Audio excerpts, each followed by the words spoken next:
اللہ نے اس امت کو عذاب دینا ہوتا تو اس کو رمضان کا مہینہ عطا نہ کرتے. رمضان کا مہینہ جو اللہ نے دیا اس کا مطلب ہی یہ ہے کہ اللہ اس امت کو بخشنا چاہتے ہیں. اور اللہ تعالیٰ کتنا بخشنا چاہتے ہیں؟ اللہ اکبر، ہماری امیدوں سے بھی زیادہ. میں کئی دفعہ بتا چکا ہوں کہ ہمارے ایک ساتھی تھے،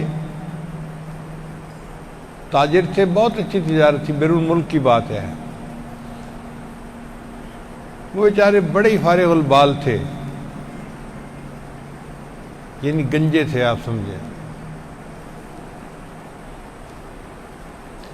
ایک دن میں نے انہیں دیکھا تو ایک لٹ بالوں کی نا بڑی خوبصورت انہوں نے یوں لگوائی ہوئی، تو میں بڑا حیران ہوا.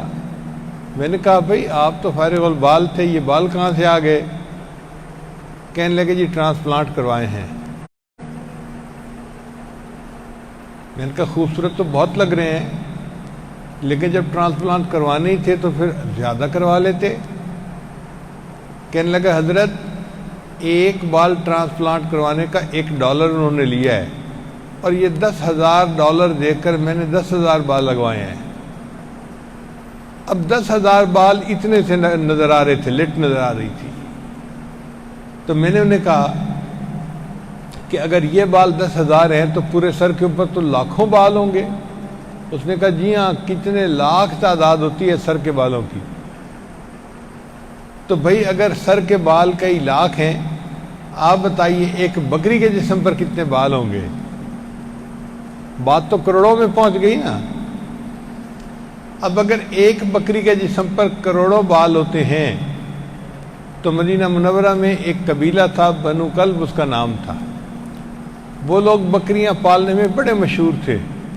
ہر گھر والے کے پاس 500 بکریاں، 1000 بکریاں، 700 بکریاں. کتابوں میں لکھا ہے کہ جب پورے قبیلے کے لوگ اپنی بکریاں نکالتے تھے تو 2 پہاڑوں کے درمیان کی پوری وادی جانوروں سے بھر جاتی تھی. اتنے جانور تھے. اگر 2 پہاڑوں کے درمیان کی وادی جانوروں سے بھر جاتی تھی، ان جانوروں کے بال کتنے ہوں گے آپ اندازہ لگائیں، جبکہ ایک بکری کے بال کروڑوں میں ہوتے ہیں. تو نبی علیہ السلام نے بنو کلب قبیلے کا نام لے کر فرمایا کہ رمضان مبارک کی ہر رات میں اللہ تعالیٰ بنو کلب قبیلے کی بکریوں کے بالوں کے برابر جہنمی جہنم سے بری فرما دیتے ہیں.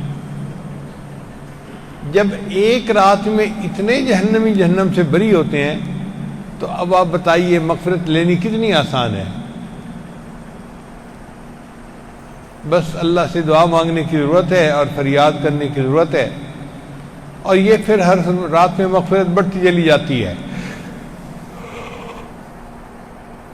اور اس میں ایک مزے کی بات یہ ہے کہ پہلی رمضان سے لے کے 29 رمضان تک جتنے کل بندے جہنم سے بری ہوتے ہیں، اربوں خربوں کی تعداد میں، رمضان مبارک کی آخری رات میں اللہ اتنے بندے اور جہنم سے بری فرما دیتے ہیں.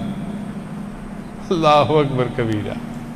اب آپ سوچئے کہ رمضان مبارک میں اللہ سے گناہوں کی بخشش مانگنا کتنا آسان کام ہے. اللہ نے اپنی رحمت سے ہمیں رمضان کا مہینہ دے دیا ہے. یہ اس بات کی دلیل ہے کہ اللہ کا ارادہ خیر کا ہے، وہ بخشنا چاہتے ہیں. بس ہم اپنے گناہوں پہ شرمندہ ہوں، اللہ سے معافی مانگیں اور اللہ کو منائیں.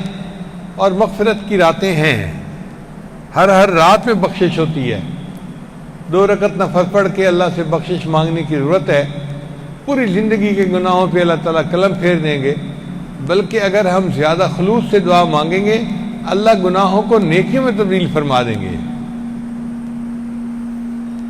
تو رمضان مبارک کے گویا 3 عشرے ہوئے. پہلا عشرہ رحمت کا، دوسرا عشرہ مغفرت کا، اور تیسرا عشرہ جہنم سے آزادی کا عشرہ. علماء نے لکھا ہے کہ روزے کے بھی 3 درجے ہوتے ہیں. پہلا درجہ ہوتا ہے عوام الناس کا روزہ. عوام الناس کا روزہ تو یہ ہے کہ روزے کی حالت میں کھانے پینے سے اور میاں بیوی والے کام سے انسان بچے تو وہ روزہ دار کہلاتا ہے. سحری سے لے کے افطاری تک کے وقت میں یہ تین چیزیں نہیں کرنی ہوتی، نہ کھانا ہوتا ہے، نہ پینا ہوتا ہے، نہ بیوی والا تعلق جائز ہوتا ہے۔ ایک ہوتا ہے خواص کا روزہ، وہ صرف کھانے پینے کی حد تک نہیں ہوتا، اس سے ایک قدم آگے ہوتا ہے۔ وہ اپنی آنکھ کو بھی گناہ سے بچاتے ہیں، زبان کو بھی گناہ سے بچاتے ہیں، اپنے کان کو بھی گناہ سے بچاتے ہیں، دل دماغ ہر چیز کو گناہ سے بچاتے ہیں۔ یہ خواص کا روزہ ہوتا ہے۔ وہ صرف روٹی پانی سے نہیں بچتے، گناہوں سے بھی بچتے ہیں، تو ان کے روزے کا درجہ اور بھی زیادہ اونچا ہوتا ہے۔ اور ایک درجہ اس سے بھی زیادہ اونچا، اخص الاخواص کا روزہ، خاصان خدا کا روزہ۔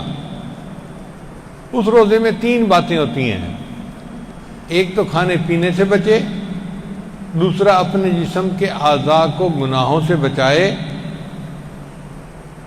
اور تیسرا اپنے دل کو غفلت سے بچائے۔ پورے دن میں ایک لمحہ بھی دل کے اوپر غفلت کی کیفیت نہ ہو، ہر وقت دل میں اللہ کی طرف انابت ہو، رجوع ہو۔ یہ روزہ جو ہے یہ خاص الخاص لوگوں کا روزہ ہوتا ہے۔ ہم کوشش یہ کریں کہ یہ جو روزے رکھنے کا تیسرا درجہ ہے نا، سب سے اعلیٰ درجہ، اس درجے کے روزے رکھیں۔ اس کے لیے ہمیں سیل فون کو بھی بائی بائی کہنا پڑے گا، اور کارٹونوں کو اور لطیفوں کو اور کلپس وغیرہ ادھر ادھر کے جو ہوتے ہیں، یا پھر ٹیلی فونوں پہ جو ادھر ادھر باتیں ہوتی ہیں، یہ سب چیزیں چھوڑنی پڑیں گی اگر ہم چاہتے ہیں کہ ہم صحیح کامل درجے کا روزہ رکھیں۔ اللہ کرے کہ ہم اس کامل درجے کے روزے رکھیں جو اللہ کو پسند آ جائیں، اور پھر اس پر اللہ کی طرف سے ہمیں اجرت مل جائے۔ روزے میں دو خوبصورت باتیں یہ ہیں کہ ایک تو الصیام والقرآن یشفیان، قرآن بھی قیامت کے دن بندے کی شفاعت کرے گا، اور روزہ بھی قیامت کے دن بندے کی شفاعت کرے گا کہ یا اللہ اس بندے کو آپ جہنم سے بچا کے جنت عطا فرما دیجیے۔ اور دوسری خوبصورت بات یہ ہے کہ روزے کا اجر اللہ دیتے ہیں۔ اللہ نے فرمایا الصوم لی وانا اجزی بہ، حدیث قدسی ہے، روزہ میرے لیے اور روزے کا بدلہ بھی میرے ذمہ ہے، میں دوں گا۔ چنانچہ ہم جو عمل کرتے ہیں فرشتے اس کا اجر لکھ دیتے ہیں۔ جب روزہ رکھتے ہیں تو فرشتے اجر نہیں لکھتے، صرف اتنا لکھتے ہیں اس بندے نے روزہ رکھا، روزہ رکھا، روزہ رکھا۔ اب قیامت کے دن حساب کتاب ہوگا، اور بندے کے اعمال نیکی اور برائیوں کے دیکھے جائیں گے۔ فرض کرو کہ ایک بندے کے پاس 1,00,000 نیکیاں کم ہیں، گناہ زیادہ ہیں، مگر اس کے نام اعمال میں کچھ روزے بھی موجود ہیں۔ اب روزے کا اجر اس کو ملنا ہے، تو اب آپ بتائیے کیا یہ ممکن ہے کہ اللہ تعالیٰ کہیں کہ نہیں بس روزے کا اجر تو میں اس کو 500 نیکیاں دوں گا، اب باقی نیکیاں نہیں ہیں تو میں نہیں جانتا، جائے جہنم میں۔ اللہ تعالیٰ تو بڑے کریم ہیں، بڑے رحیم ہیں، سخی ہیں، سخیوں کے بھی پروردگار ہیں۔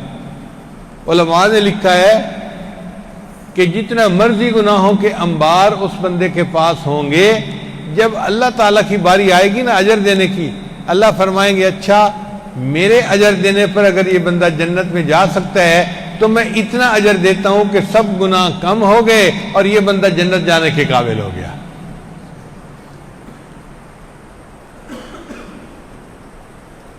تو روزے کا اجر اللہ نے دینا ہے، یعنی اللہ نے بندے کے لیے جنت میں جانا اور بھی آسان بنا دیا۔ میرے محبوب کی امتی تم روزہ رکھ کے آئے تھے، اچھا جاؤ اور جنت میں تمہیں جتنی نیکیوں کی ضرورت ہے وہ نیکیاں میں پروردگار اپنے خزانوں سے عطا فرما دوں گا۔ اس لیے رمضان مبارک کا یہ مہینہ ہمارے لیے بخشش کی نوید لے کر آیا ہے، بخشش کا پیغام لے کر آیا ہے۔ ہم اس مہینے کو خوب عبادت کے ساتھ گزاریں، اور عجیب بات ہے کہ وقت گزرنے کا پتہ نہیں چلتا۔ ابھی چند دن کی بات ہے، ہم انتظار میں تھے جی کہ رمضان آ رہا ہے، اور ابھی چند دن کے بعد پتہ چلا جی کہ آدھا رمضان گزر چکا۔ جیسے مچھلی ہاتھ میں ہوتی ہے نا تو اچانک ہاتھ سے نکل جاتی ہے، بالکل رمضان مبارک کا مہینہ اسی طرح ہے، ہاتھ سے نکل جاتا ہے، پتہ نہیں چلتا۔ 15 دن گزر چکے اور بقیہ 15 دن گزرنے کا پتہ نہیں چلنا۔ اور بقیہ جو 15 دن ہیں اس میں تو 10 دن ویسے بھی اعتکاف کے ہیں۔ اعتکاف کے دنوں میں تو انسان اور بھی زیادہ اللہ کی طرف جو ہے وہ متوجہ ہوتا ہے۔ ہمارے ہاں ہر سال تقریباً 3000 بندے اعتکاف کرتے تھے۔ اس دفعہ چونکہ قانونی پابندیاں ہیں تو اتنے لوگ تو اعتکاف نہیں کر سکیں گے، لیکن جتنوں کی اجازت ملی ہمیں ابھی تک نہیں پتہ، اتنے لوگوں کو ہم اعتکاف کی اجازت دیں گے۔ وہ تھوڑے ہی ہوں گے، زیادہ نہیں ہوں گے۔ ہمارے اندازے میں تو 500 کی بھی اجازت مل جائے تو بڑی بات ہے۔ ویسے ہماری مسجد الحمدللہ اتنی بڑی ہے کہ سوشل ڈسٹینسنگ کا خیال رکھتے ہوئے، سوشل ڈسٹینسنگ یہ ہوتی ہے کہ ایک مصلی پہ بندہ نماز پڑھے، ادھر بھی مصلی خالی، ادھر بھی مصلی خالی، سارے نمازی اس طرح کھڑے ہوں۔ اور ابھی بھی آپ حضرات اسی طرح بیٹھیں، کیونکہ اس مسجد میں لکھے پڑھے حضرات زیادہ ہوتے ہیں، تو مجھے امید ہے کہ ہمیں بار بار اعلان کرنے کی ضرورت نہیں ہوگی۔ آپ لوگ خود بھی یہاں بیٹھیں، اس بات کا خیال رکھیں، ایک جگہ بیٹھیں، پھر ادھر بھی مصلی خالی، ادھر بھی مصلی خالی، پھر آگے بندہ بیٹھے، آگے بندہ بیٹھے، پھیل جائیں مسجد کے اندر، مگر آپس میں سوشل ڈسٹینسنگ کا خیال ضرور رکھیں۔ یہ ہمارے لیے قانونی طور پر ضروری ہے، اور میڈیکل کے طور پہ اس کی ضرورت بھی ہے۔ علماء اور مفتی حضرات نے بھی اس کے لیے کہا گیا ہے۔ تو اللہ نے جتنے بندوں کو چاہا انشاءاللہ اتنے بندے تراویح بھی پڑھ رہے ہیں، اعتکاف بھی کریں گے اور عبادت کریں گے۔ جو اعتکاف نہیں بھی بیٹھتے وہ عبادت تو کر سکتے ہیں نا، اپنے گھروں میں رہتے ہوئے مصلی پہ بیٹھیں اور اپنے رب سے خوب دعائیں مانگیں، قرآن پڑھیں، تلاوت کریں، اور آخری عشرے کی راتوں کو بیداری کے ساتھ گزاریں، چونکہ ان میں شب قدر ہے۔ شب قدر ایک رات ہے جس کی عبادت 1000 مہینوں کی عبادت سے بہتر ہے۔ 1000 مہینوں کا حساب لگایا جائے نا تو 80 سال عمر بنتی ہے، اور ایک بندے کی ایوریج عمر تو 80 سال سے بھی کم ہوتی ہے۔ آپ یوں سمجھیں اس ایک رات کی عبادت پوری زندگی کی عبادت سے زیادہ بہتر ہے۔ اب ایسی قیمتی رات آ رہی ہے، ہم اس کو تلاش کریں اور اپنے رب سے دعائیں مانگیں کہ اللہ تعالیٰ اپنی رحمت کے ساتھ ہماری پریشانیوں کو ختم کرے، بیماریوں کو ختم کرے۔ ہمارا ملک بحرانوں کا شکار ہے، ان بحرانوں کو ختم کریں۔ ہمارے حکام کو وقت مناسب اچھے فیصلے کرنے کی توفیق عطا فرمائے، اور اللہ تعالیٰ یہ جو کرونا وائرس کی مصیبت ہے اس سے ہمیں محفوظ فرمائے۔ کسی شاعر نے کیا اچھی بات کہی ہے، میں مانتا ہوں وبا کے دن ہیں، میں مانتا ہوں وبا کے دن ہے، مگر یہ دن بھی خدا کے دن ہیں۔ میں مانتا ہوں وبا کے دن ہے، مگر یہ دن بھی خدا کے دن ہے۔ دلوں سے مایوسیاں نکالو، ذرا سے آگے شفا کے دن ہیں۔